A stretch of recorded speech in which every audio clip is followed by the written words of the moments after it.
have for you on our first horror news of the week is Netflix dropped Army of the Dead, the trailer. Army of the Dead. This is the trail. This is actually the second trailer, but should have been the first. There shouldn't even been that first trailer. It should only have been this trailer.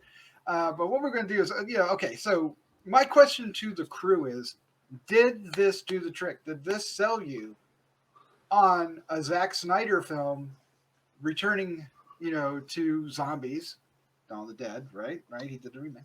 So I know that our largest critic for all things Zack Snyder is the one and only Christopher G. Moore. So Christopher G. Moore, I've got to find out. You've admitted that. What did you think, or was that maybe not? What? Regardless, what did you think of this trailer? This is the only Snyder cut that matters to me at this point. There you go. Let me anger all the toxic fanboys out there. There you go. No, seriously. I mean, this looks like so much freaking fun. It's like we get like Mad Max zombies. If that's a thing. We get like undead tiger. We get, I mean, this looks like so much fun with all kinds of cool action. I think this is the full potential of Zack Snyder. This is the Zack Snyder I like to see. I think the only thing that it'll be interesting to see is, I know that I forget his name, but there was a comedian who was originally part of the cast, but because of certain allegations involving him messaging young women or something, he got cut out of the film, and they put Tig Notaro, I think her name is. And you get to see a little bit in the trailer. So it'll be interesting to see. I hope it's not one of those, bad things where they trying to CGI people into certain scenes and stuff, but it looks like she's part of it. But yeah, this looks like a lot of fun. This looks like a blast. I can't wait to watch this. And this would be something, if he wants to put it in black and white, I'll still like it. Interesting. As long as they don't have to take off mustaches off of people or something. But yeah, this looks like a blast. Don't hold back. Let us know. Yeah. This looks like fun. This is the Zack Snyder I want to see. I want it in my eyeballs right now. Why do I have to wait till May? May 21st, we're waiting for. Okay, so of course it's a zombie outbreak. It's left Las Vegas in ruins and walled off from the rest of the world. Maybe kind of like South Korea and the Train to Busan sequel. Well, you're not going there. But our Dave Bautista and his crew are hired to do a heist. That's the story of the film. And the poster that we got this week is also pretty snazzy. What do we think of this idea, Vanessa? Are you game for this heist movie? Yes, absolutely. And I love that.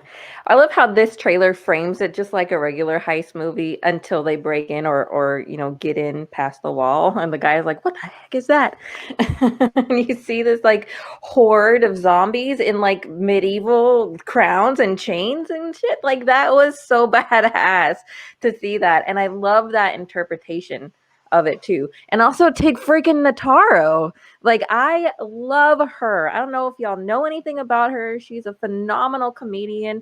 She got diagnosed with cancer and then went on and recorded her comedy album that was scheduled like the same day she got told she had cancer, and she's just the most amazing person. So to see her in this movie, my little Tig Notaro, I'm like, that was like a big thing to me in this trailer. Nice. Of course, we're talking about zombies, Dave. Dave likes his zombie movies. Zombies! Now, this is they're revealed to be faster, smarter zombies.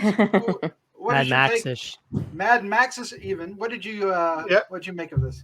My only fear with this, and I agree, I'm excited to see this. I want to watch it, but it looks like it might just be like too much. Kind of like even the poster. Look at the poster. Like, there's so much going on. You got the Big Trouble in Little China skull back there, and you got the coins or rings or whatever fly. There's a lot going on in the poster, and in the trailer, there's a lot going on. It's like caper, it's zombie, it's action, it's it's just all this. So I'm just I'm hoping it's not going to be like a jumbled, confusing mess of just a bunch of ooh moments. You know, I didn't think the tiger looked particularly good either. That CGI tiger.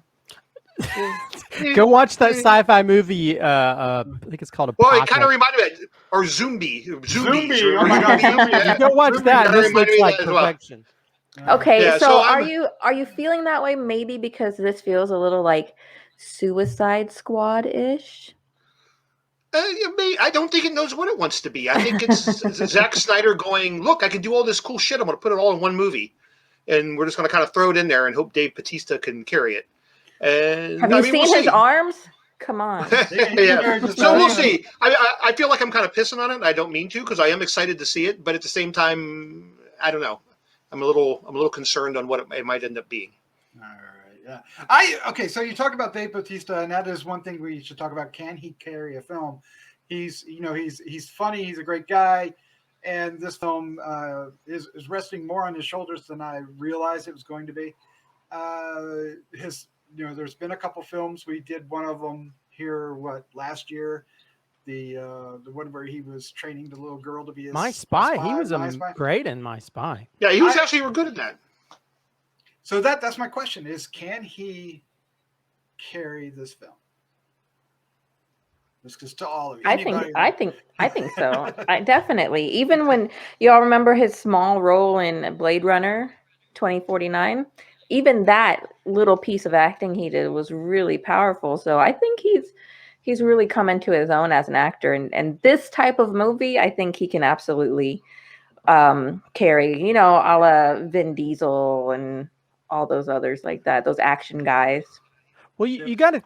I mean, you can definitely tell that he's sort of like gotten better over time. You know, I mean, with the Guardians of the Galaxy, he kind of just got to play his sort of regular self of not having to emote a lot, but he also had a comedic ability to pull that off to where you laughed at him because of that. But I think he's really grown as an actor. You know, I think. I thought the My Spy movie, I was like, oh, this is going to be pretty bad, and I saw it, and he was very endearing and great in that. So, and I think he's really, stepping up a lot, and I think this is really going to shine for him. I mean, but yeah, but it also it seems to have like a good crew of actors and stuff. And actually, Vanessa, you can thank Chris D'Elia for getting in trouble because thanks to him, you have your Tignataro in that. But also, thank you. But also for some reason it feels a little Michael Bay-ish as well. For some reason, I don't know if you guys felt that. Like the opening of it just felt like this feels like every Michael Bay film. So I don't know. The stuff in Vegas had the real like Resident Evil feel to it too. Mm-hmm. Well, there's Resident Evil. There's a few video games that that reflect. I can't remember. It's not Left Behind, but there's another well-known zombie video game that takes place in Vegas, and it felt like that because there's even that one guy who has like the little extreme saw mechanism thing. I felt like from one of those video games. So for me, this feels like more like it almost feels like an adaptation of one of those zombie horror games than anything else. Yeah. I can't believe that it's going to Netflix. It feels like a cinema, like a theatrical release. Well, it's going to play in limited release in some cinemas, so it's possible you can see it in the cinema. I mean, I'd love to see it in a movie theater. Maybe Alan will have it. Well, one last thing before we go on to our next one, and this is to Vanessa. There is a certain zombie that does get some spotlight, a female zombie who seems to be leading the horde. To me, cosplay fodder. Did that come to mind? She looked pretty badass with her tiara and the red stones and everything. I wouldn't say no. Wouldn't say no. All right. So look for Army of the Dead on May 21st. All right.